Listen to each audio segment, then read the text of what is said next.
Salut? Bah, il est où le verre? Ah ben le voilà. Mais t'es qui toi? Et il est où l'autre? Hein? Il est parti en vacances, c'est moi qui le remplace. Oh, d'accord. Bon bah générique.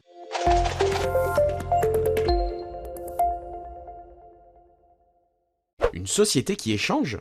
Qu'est-ce que ça sous-entend? Eh bien ici, on sous-entend plus de solidarité. Les élus du SCOT proposent qu'il y ait davantage de communication entre les habitants du Périgord vert. Davantage de communication, c'est davantage de vie. Et donc, davantage de liens. Et au final, plus d'innovation locale. D'accord, mais ce serait quoi les solutions qui permettraient de resserrer les liens? Que préconise le Scott? Le SCOT veut contribuer à renforcer la solidarité. Et pour ça, il y a différents moyens, comme par exemple renforcer l'économie locale. Et pour ce faire, le SCOT prévoit différentes actions pour faire la promotion et la sensibilisation autour du rôle de l'économie locale dans les mutations de notre société. C'est quand même relativement compliqué. On essaie d'organiser des petits moments en fait pour se retrouver. Alors je pense notamment par exemple à la galette des rois en début d'année, donc au mois de janvier. Donc ça c'est vrai que ça permet que les gens se rencontrent, qu'ils puissent échanger, discuter, voilà. Et c'est le même principe avec la fête des voisins. Nous, c'est vrai qu'on fait une fête des voisins.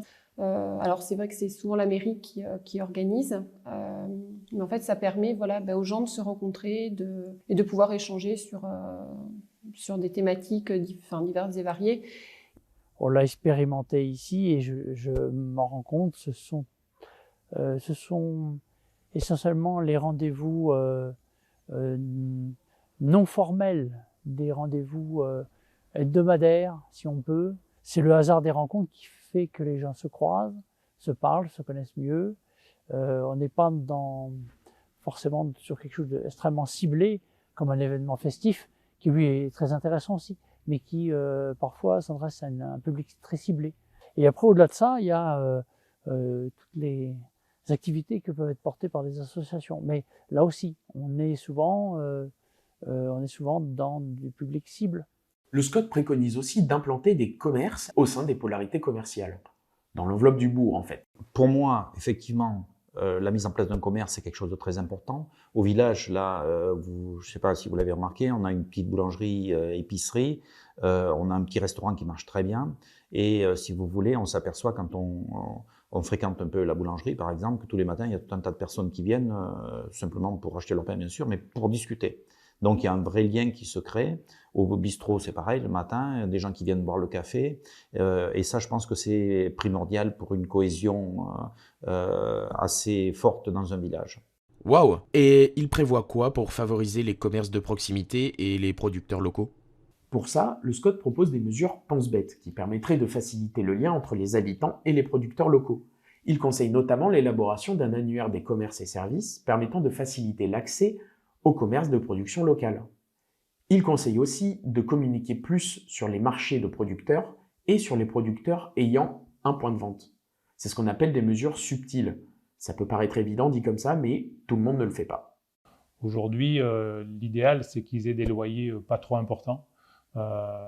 Lorsqu'on a du bâti vacant ou des commerces vacants qui sont dégradés, la commune essaye, dans la mesure du possible, d'en faire l'acquisition, de les rénover pour pouvoir permettre l'implantation de nouveaux habitants ou de nouveaux commerces. Voilà. Je vois. Bon, renforcer l'économie locale pour renforcer le lien entre les habitants, c'est bon. Et en dehors de l'économie? Tu te doutes bien que pour qu'il y ait du lien entre les habitants, eh bien il faut des habitants. C'est pourquoi le SCOT propose des mesures pour faciliter l'accès à l'habitat aux nouveaux habitants. Concrètement, le SCOT conseille de multiplier les réunions publiques avec les acteurs de l'habitat. Bien sûr, il ne conseille pas que ça pour faciliter l'accès à l'habitat. Il conseille aussi de rénover les bâtisses déjà existantes afin de les mettre à la vente pour de nouveaux habitants. Il préconise aussi de cartographier et d'analyser l'immobilier appartenant à la collectivité afin de l'intégrer dans le projet urbain. Aujourd'hui, ça, c'est quelque chose qu'on a fait depuis que même la municipalité avant moi, le maire d'avant moi avait eu cette ambition de rénover les logements, les anciens logements communaux. Et puis après, on a continué, nous, même en rachetant des groupes d'habitations qui, isolés, n'auraient jamais trouvé un repreneur et n'auraient pas été vendus, donc on a racheté.